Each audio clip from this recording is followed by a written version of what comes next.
Welcome to master Jacob news. मैं हूं master Jacob और आप देख रहे हैं prime minister Modi visits Pope Francis and god's message for the whole world.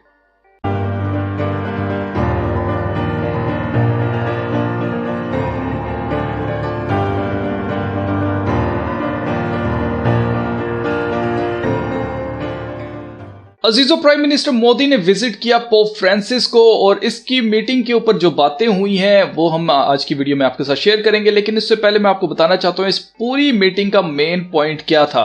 Main point of this meeting was climate change आ रहा है, उसके लिए COP26 जो मीटिंग होने वाली है स्कॉटलैंड और यूके के अंदर, उसके लिए ये मीटिंग की गई है खास तौर से पोप के साथ। और मैं आपको बता चुका हूं कि ये क्लाइमेट की जो कॉन्फ्रेंस होने वाली है ये यूनाइटेड नेशंस फंडेड है और यूनाइटेड नेशंस जो है उसका एजेंडा 2030 जो कि सस्टेनेबल डेवलपमेंट गोल्स हैं, उसमें जो एक गोल है जो कि नंबर 13 पर है उसका नाम है क्लाइमेट। और अगर आप नोट करें तो उसका लोगो क्या बना हुआ है, उसका लोगो एक आंख बना हुआ है। और मैं आपको बताना चाहता हूं ये नंबर 13 पर जानबूझकर रखा गया है और नंबर 13 जो है वो शो करता है इल्यूमिनाटी की 13 खानदान को, खासतौर से उन 13 कॉलोनीज को शो करता है जिन्होंने अमेरिका को सुपर पावर बनाया था। और मैं आपको बताना चाहता हूं कि पोप फ्रांसिस जो है उसको 2013 में पोप बनाया गया था। यहां पर दोबारा से 13 नंबर आता है और इसका लोगो भी अगर आप नोट करें तो ये एक आंख है जो कि इल्यूमिनाटी को शो करता है। इस पर मैं पहले भी एक वीडियो बना चुका हूं, अगर आपने क्लाइमेट चेंज वाली मेरी वीडियो नहीं देखी है जिसका लोगो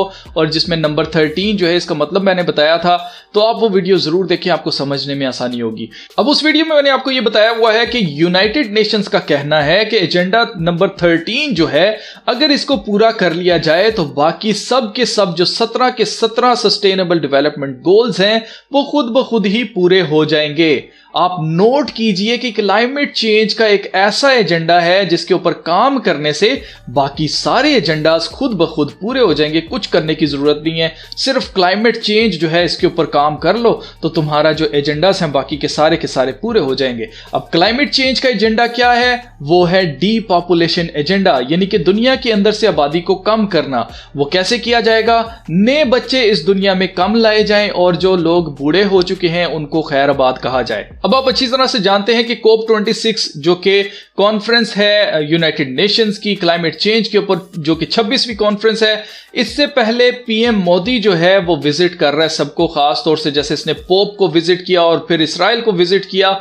पोप क्योंकि एक पॉलिटिकल लीडर है, रिलीजियस फिगर इसको माना जाता है, लेकिन मैं इसको कहता हूं कि ये एक पॉलिटिकल फिगर है और ये सिर्फ और सिर्फ दुनिया को जो है वो रिलीजन्स को इकट्ठा करके और एक लीडर बना हुआ है। ये एक तरह से आप कह सकते हैं कि सारे जो स्कूल में अगर टीचर्स होते हैं जो कि आगे बच्चों को कंट्रोल करते हैं, तो ये ऊपर उनके प्रिंसिपल एक बैठा हुआ है जो कि एक सिर्फ रिलीजियस फिगर, एक मास्क लगाकर बैठा हुआ है कि मैं रिलीजियस फिगर हूं। ये रिलीजियस फिगर नहीं है, ये पॉलिटिकल फिगर है और रोम की बादशाहत जो है उसको शो करता है। COP26 क्या है और टाइम्स मैगजीन के कवर के ऊपर क्या बना हुआ है, इसको डीकोड करूंगा मैं नेक्स्ट वीडियो के अंदर।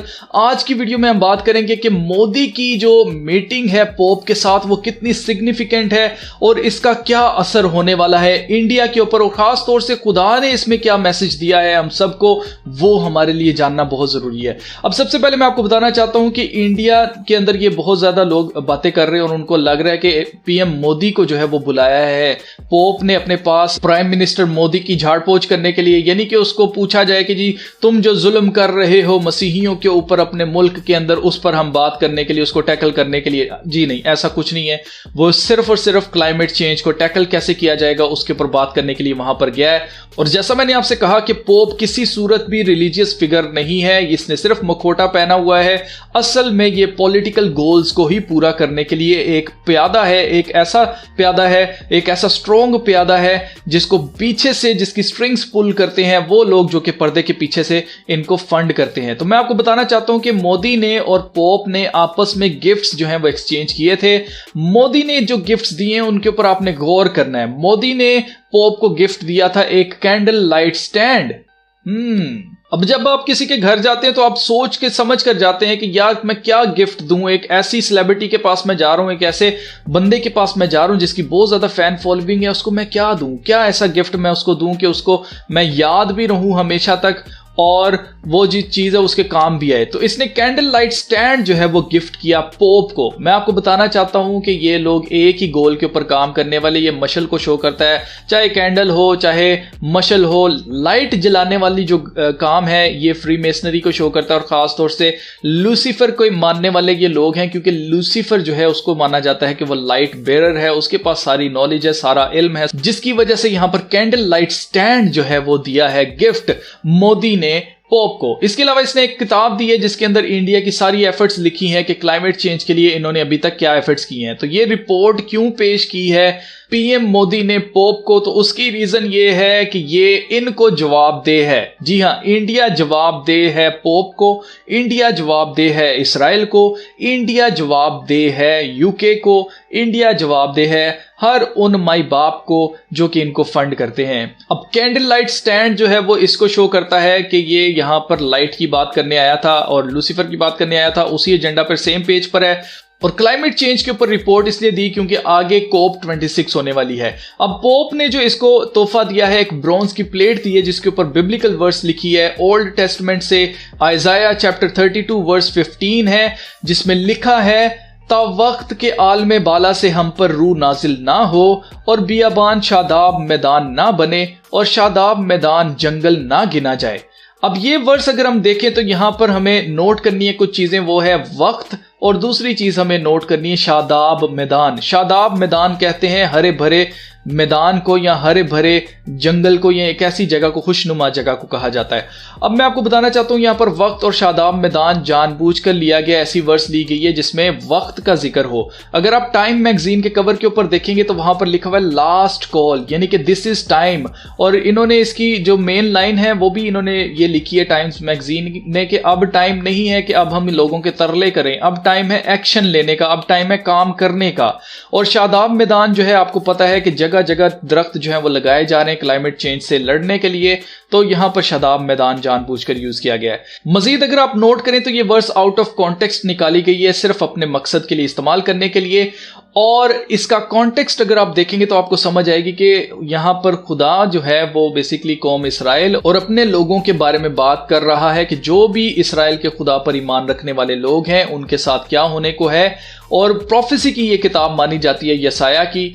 और जहां तक हम बात करें कि इस वर्स के जरिए खुदा हमें क्या पैगाम दे रहा है, मैं आपको बताना चाहता हूं कि पोप ने खुद ये वर्स नहीं लिखी है यहां पर, और ना ही पोप ने ये वर्स जो है वो ब्रॉन्ज की एक प्लेट में उनको बनाकर नहीं दी है मोदी जी को।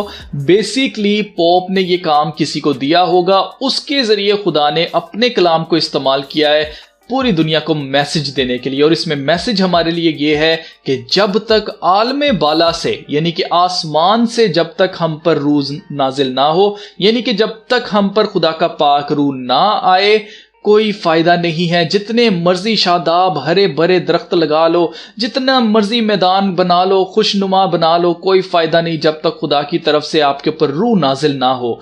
खुदा का कलाम हमें बताना चाह रहा है कि ये लोग जितने प्लान्स कर रहे हैं खुदा इनके ऊपर नजर रखे हुए है, खुदा को पता है कि ये लोग क्या कर रहे हैं और ये किस तरह से खुदा बने हुए और खुदा के इंतजाम में कैसे दखल अंदाजी कर रहे हैं। लेकिन खुदा बताना चाहता है कि जिनके ऊपर खुदा का रूह है वो खुश होंगे, वो शादाब मैदान में बैठेंगे और खुशी करेंगे। और अगर आप इस पूरे चैप्टर को पढ़ेंगे तो इसमें आपको पढ़ने को मिलेगा जगह जगह कि खुदा अपने लोगों के बारे में बात कर रहा है कि वो खुश होंगे। और मजीद उन औरतों के बारे में जो कि बेपरवाह औरतें हैं उनके बारे में लिखा है कि वो टाट ओढ़ें, यानी कि वो रोजा रखें। और खुदा के कलाम में जो प्रोफेसी की बातें हैं, जब भी वहां पर औरत का जिक्र किया जाता है तो उसका मकसद होता है कौम का जिक्र करना। और जहां पर बेपरवाह औरतों का जिक्र किया जा रहा है, ये बेपरवाह कौमों का जिक्र किया जा रहा है जिनका ध्यान खुदा की तरफ नहीं है। और खुदा उन औरतों को कह रहा है, उन कौमों को कह रहा है कि तुम टाट ओढ़ो, तुम नोहा करो, तुम मातम करो और खुदा के सामने झुको ताकि खुदा तुम पर अपना गजब नाजिल ना करे। तो जीजो, ये वो मेन मैसेज था जो कि खुदा ने कौमों को दिया है कि जब तक खुदा की तरफ से रूह तुम पर नाजिल ना हो कोई फायदा नहीं है। चाहे तुम क्लाइमेट चेंज के लिए बहुत दरख्त लगा लो, चाहे तुम रीन्यूएबल एनर्जीज बना लो, चाहे तुम इलेक्ट्रिक कार्स कर लो, चाहे जितनी मर्जी तरक्की कर लो, कोई फायदा होने वाला नहीं है, क्योंकि खुदा की तरफ से आपको रूह दिया ही नहीं गया।